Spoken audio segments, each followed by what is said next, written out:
Hello, folks, and happy Tuesday to you. My name is Lawrence Pepler, and I'm the Senior Client Success Manager over here at CariTouch Practice Management Software and Integrated Practice Solutions. And we are just overjoyed to bring you a really interesting and informative topic today. We're going to be talking about billing and coding and hints and tips. This issue of their series is going to focus on the No Surprises Act in effect this month. Are you in compliance? Once again, we're fortunate enough to be partnering with Kathy Weidner, who is the de facto absolute most astute professional when it comes to coding and compliance in our industry here. The superlatives that I could throw towards Kathy are never ending. Kathy, how are you doing this morning? Well, I am Jim Dandy, and I'm always embarrassed by all of those superlatives, love. Thank you for loving me. I appreciate that. So, hey, folks, if you're not using the services over at KMC University, you ought to be, because there is no better service to help you with your billing and coding needs, and especially when it comes to getting in the weeds on coding and things of that nature, and new changes that are coming. Kathy helps us keep abreast of what's on the forefront, what's coming down the pipe, things that we need to be aware of before they even happen. So what are we going to cover today? Well, this overview is going to cover these important aspects of this required law that affects providers, how the transparency piece applies to all providers, making them responsible for clearly communicating the cost of care to both insured and uninsured patients, and this includes chiropractors.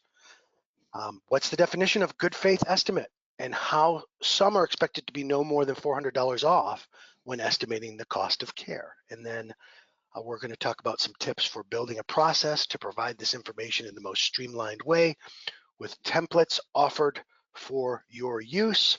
So with that being said, Kathy's going to take just a little time, get your mind going, get you thinking about this topic, and present some really good information to you. So I'm going to pass it over to you now, Kathy. Awesome.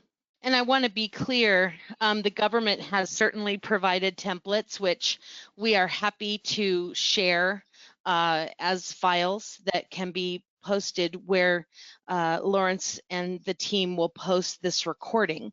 So we're happy to provide those. Obviously, we've kind of dug into it more, and we have some additional things, and we'll talk a little bit more about how those are available. So I'm giving you a very targeted version of something that in our world is a 5-module course. It is so complicated. So don't expect that you're here to learn every detail of this. That is certainly not what we either intend or what is even reasonably possible. So I want to just share kind of right up front. I'm going to go quickly. So why did the government want to cramp our style like this? Well, the challenge is that this is about consumer protection, and you don't have to go very far to find out about these challenges that have happened. 2 big giant offenders have been ambulance services, particularly air ambulance services, and these kind of pop-up emergency rooms that are all around.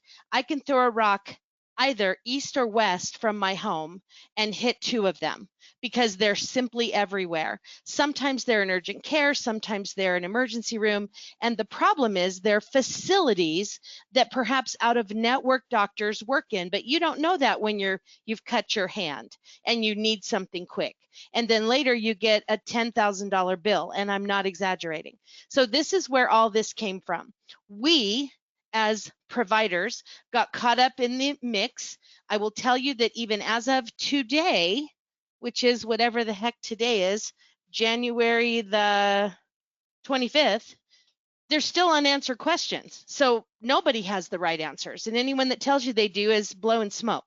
So I'm going to tell you what we know. I'm going to tell you what you should do, what you can do. And as usual, our job is to be as practical as we can for you about what's going on. So we've had a really big kind of year starting in 2021 with the 21st Century Cures Act, with the new HIPAA changes to information blocking, HIPAA right of access changed, the HIPAA privacy rule and the proposed changes happened, and then boom, the No Surprises Act happened as well. So what we know their issues are hidden charges, the excessive balance billing that's happening, and the idea that the #1 reason for bankruptcy in the United States is medical debt. Now, I don't think our little world of chiropractors particularly are the problem here. But as I said, we've gotten kind of caught up in the process, and there may be practices that you do in your office that are now going to be contrary to what they want you to do with this new law, which, by the way, everything I'm telling you went into effect at the beginning of this month. So if you've done nothing on it, or are like 9 out of 10 doctors who we speak to who call in and say, what? It's what? What happened? It's not okay. Like, you have to stay on top of things. And I'm so grateful that ChiroTouch asked me to come and just share a little bit of information with you here. So surprise billing in and of itself is essentially, I wasn't expecting this to happen. I had an interesting thing happen myself recently where I visited an ENT and I was still meeting my large deductible. And I noticed that I had a charge for $485 that passed through because it was applied to deductible for this endoscopic blah blah blah, which wasn't endoscopic, but it was literally a camera that they put up on each side of my nostrils. I remember this distinctly, and if this doctor spent 4 seconds, that's an exaggeration. She put this thing on her head, she went bloop, bloop in each side, and I got a $485 bill, which I freaked the frick out about. And you don't want to, us as billers and coders, right? We're the worst people to send a balance bill to. And I fought it all the way to the ombudsman because it was not fair what she did. So a surprise bill is when you get something you're not expecting. And it often comes down to a non-participating provider or facility. And remember, the facilities are what caused this problem in the first place. Now, the difference is balance billing. Balance billing is when you're supposed to be writing something off that the patient ends up getting charged for. In general terminology, that's what it means. So you are absolutely okay with charging the patient for their portions. But again, with no surprises, we do have to let them know what's what. So remember, this is a consumer protection law, which means it affects your patients. So again, hidden charges, excessive balance billing, and the medical debt issue. Now, one of the first things that we're going to talk about is understanding who you are in your practice and how you deal with things. And I say this with all the love in my heart because we talk to so many doctors. There are some of you out there who don't know if you're in or out of network with a plan. And if you're out of network, you're billing anyway and maybe mishandling what the patient should be paying. So all of that has to be first. You've got to bring yourself up to speed with what you should know. It's Aetna HMO, I'm in network, fine. It's Blue Cross PPO plan, I'm not in network. And you have to know what these things are because depending on those levels of participation, even if you call yourself an all cash-based practice, you have to know these things. Because if I walk into your practice and I have whatever insurance, and yes, you're a cash-based practice, but I have Blue Cross Blue Shield that has out-of-network benefits, if I see you, you are affected by this act, and you need to be aware of that. So there's 2 parts to this thing. The whole idea of when part 1 started, which was in July of last year, was to try to increase stakeholders' transparency, to create competition, to have doctors hospitals particularly, have to list their fee schedules and things of that nature, because it would give a consumer pricing information, allow them to sort of shop a little bit, and what the ultimate goal was to increase competition. Now, part 2, where the final rule came out in September, is the one that we have to pay the closest attention to. Number 1, they established a resolution process. That was their big deal. If a person doesn't like what they got for a bill, there's a formal federal process they can go through. You know what the problem is? They first hired the person in December to go create the process that was supposed to be in effect January 1st.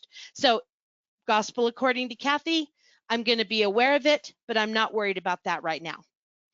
Second thing, which we're going to talk about a lot today, is the good faith estimate. This 100% applies to us. The third thing is what's called an advanced EOB that has to come from the payer, because this rule not only affected doctors, it affected payers. Payers have to be in a position to be able to say, in a way, think about verification, here's what we expect the out-of-pocket cost on this to be. Now, I will tell you, my own health plan, I belong to Kaiser Permanente here in Colorado, and they already do this, because everything that they've been doing it for a few years, everything that I would have done, if I chose to, I could request an estimate, and they would say, based on what we believe the coverage to be on the diagnosis and the process that's going to happen, we expect your portion to be X. Now, this is impossible right now. It can't be done for everybody. So we don't even worry about this today. Patient-provider dispute resolution, that's kind of this thing. It's possible but unlikely. And then obviously there's an expansion of the rights to external review. This is the piece along with what we're going to call billing protections that we're going to focus on today, because in my estimation, to not blow your minds, I'm focusing on the things you need to know about those two pieces. Number one, the rule requires providers to furnish a good faith estimate of expected charges upon request or scheduling. Now, we'll get into what that means.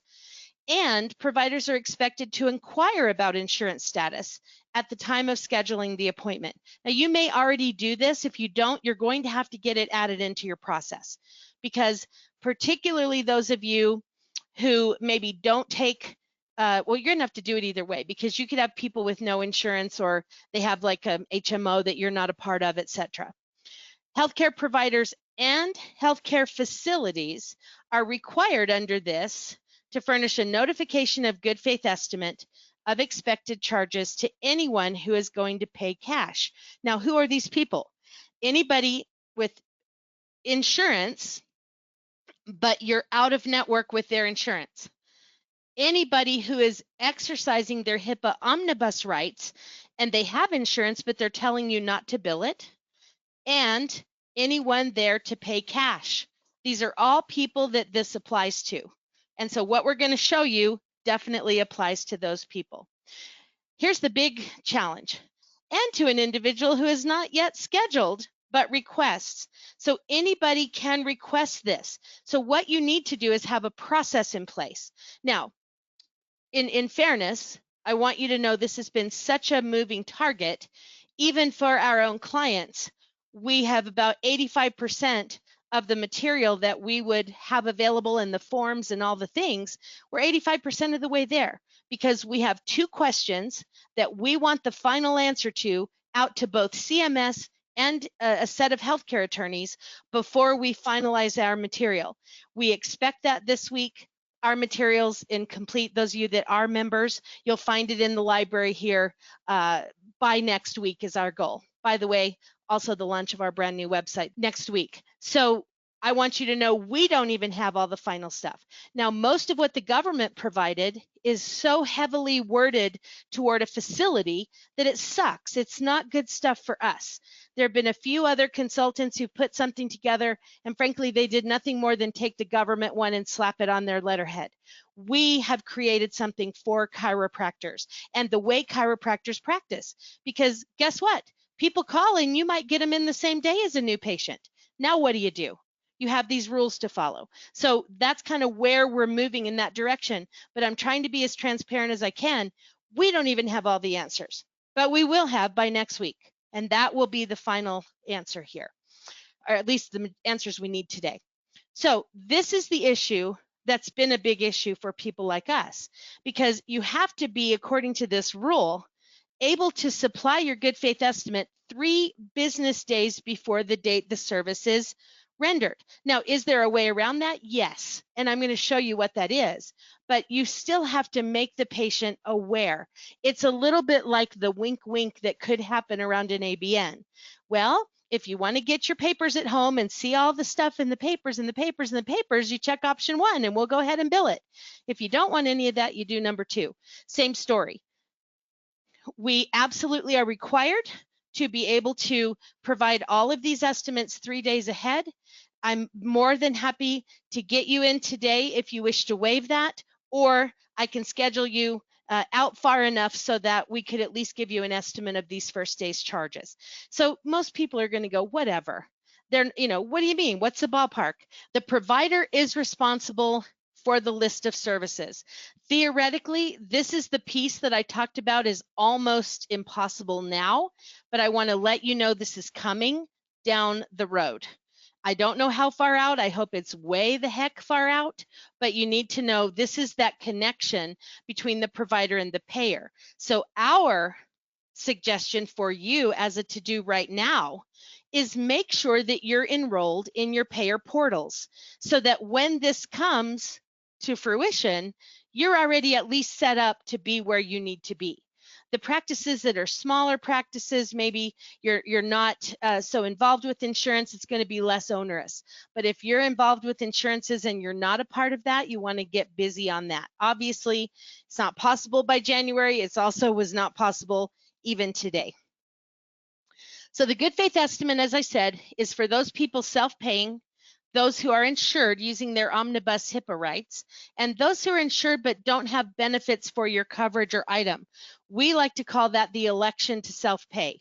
So I want laser, but laser is experimental according to my insurance company.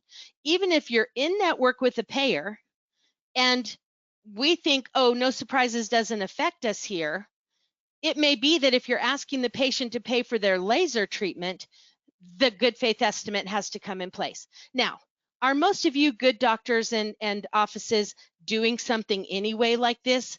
I'm going to bet that you are. If you're our member, of course, you already know how to do the election for the excluded services form that we have, because we've been asking doctors to do this for years. It's just a good business practice to put something in writing and say, hey, this is not going to be covered. If you want it, sign here. And it's quasi similar to an excluded services ABN or special notice for Medicare. Now, you may be wondering why I haven't said Medicare in any of this. This does not apply so much to Medicare patients because billing protections are already built into the Medicare law. They're already there. So somebody who, even if you're non-participating with Medicare, think about that. You don't have to tell them surprise billing because you already know you can't charge more than the limiting fee. Now, when they become a cash paying patient for maintenance care, at that point, maybe that's the time to do so. But if you're continuing to charge the Medicare allowed fee or limiting fee, you don't even have to worry about that. So here's what's required for good faith estimate, or GFE as we're going to call it. When the person calls for their appointment, if you don't do it now, you've got to work on a process to get this done. For those of you who are members, this will all be part of the checklist that's in that course. But it's important to know you need to ask them a series of questions. Are they insured? Do they plan to use their insurance, etc.? Now, it would be very simple, I assume, for most of you are going to be doing a new patient evaluation and management service on visit 1. Now, let's not even talk about our new conditions and returning patients. Let's just talk about new patients for now. It would not be hard for you, and this is certainly what we're advising our members to do, to go pull a 2021 coding audit to be able to go, I want to see all of my E&M services for new patients, 9920 something, and I want to see what the ratio is of how many times I billed each one. Right? That's just a straight up coding audit. And let's pretend for a minute that stupid numbers, 25% of the time it was an 02, 50% of the time it was an 03, 25% of the time it was an 04. And for demonstration's sake only, my 99202 is $100, my 99203 is $150, and my 04 is $200. It would be very, very simple for me because all you know right now, I don't care what you think you know, all you know right now is that that person is going to get an E&M service because that's really all you can guarantee. They come in, they have that evaluation. Do I take x-rays or not? Do I treat or not? Those are decisions that happen after the patient's there, even if you work off of a protocol. So if I know that between $100 and $200 is what I can verbally estimate on the phone, because that's what I know, and the majority of those people are 150, that's a very easy thing you could say simply by doing a little audit review of your information. If the patient wants to get in the same day, you do need to tell them, I'm required to give you a written estimate of this. I can provide that when you get here later today, or I can send it to you if you're willing to schedule at least 3 days out. So that's a bunch of bollocks if you ask me, but it's just the rule of what you have to do. So start with, what's your E&M service on visit 1? Now, they can ask, and you have to send it.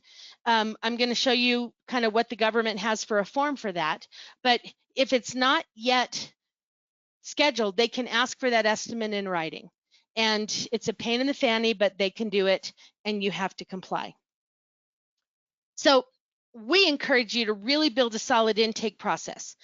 Those that use our new patient telephone form, that's a great way to use that process, because it lays out what the patient has or doesn't have in network, out of network, and then it allows you to verify and to know where you're at with them. Enroll with your payer portals for now. Get that done. Get medical review policies and reimbursement guidelines. You hear me say this all the time, from the payers that you deal with, so you know what is and isn't covered. Start a solid verification process that's in place before the patient comes in, if you can, and not just eligibility, verification of what actually is or isn't covered, and then really build your compliant financial policy. Figure out your coding averages, how many different, of each one you did, and maybe you can figure out what you want to provide as verbal estimates on the phone. Provide that written estimate at visit 1, something that you could put together. My guess is it would be very easy to have a standard template, have what you normally do, and then fill in that information. Then provide a more detailed one at your report of findings or financial report of findings, and most certainly keep it in between that ballpark of $400. So if you're already doing some type of a good faith estimate, awesome. The little gory details are going to still reveal themselves, I think, over the next 30 to 60 days. Make sure that if it's an out-of-network person, that you deal with specifically that extra billing protections form that we talked about. Now, in my mind, and certainly the way we're advising our members, is I still think it's a good idea to use a patient election to self-pay form to double indemnify, so to speak, the fact that the patient says, no, I don't want to use my insurance, I want to do this. The other thing that you can do if you're worried about this initial visit situation, I know I've talked about it in these trainings before, and certainly we have this in our library as well, is what we call the pre-acceptance interview. That the way you manage new patients is that the patient comes in, they have a discussion with the doctor, that anybody can have a conversation, because we don't want to call it a free consultation, but they can come meet the doctor, talk about their issue, determine whether they're a good fit, and because they're in, now you could give that more specific estimate of how much that first visit would be. I love all of those ideas. I think at this point it's about process, and even those that work with us one-on-one, every different coach is working differently with every single person, because we don't want to upset your apple cart of your practice that much. We want to make it so you do what you need to do, but it's not overboard. Kathy, thank you so much for joining us today. We appreciate you folks. Have a great day.